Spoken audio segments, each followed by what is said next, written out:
காளித்து காளித்து வாடா வாடா வாடா தம்பி.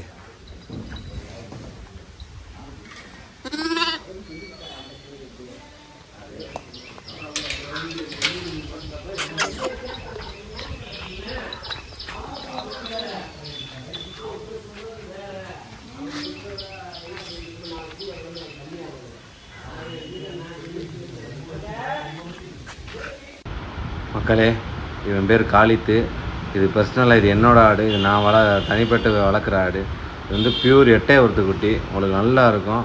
உங்களுக்கு வளர்க்குறதுக்கு தோதுவான ஆடு. இது நான் வந்து வளர்க்குறதுக்காண்டி வச்சுருக்கேன். அதாவது நம்ம வளர்த்து நம்ம கடையில் நிப்பாட்டுறதுக்காண்டி வச்சுருக்கேன். அது ரொம்ப தேடி பிடிச்சி நான் இந்த கலர் எனக்கு ரொம்ப பிடிச்சதுனால நான் வாங்கியிருக்கேன். இது நம்ம நல்லா இது தாயிட்டிருந்து நம்ம பிரித்து கொண்டு வந்ததுனால இது நம்ம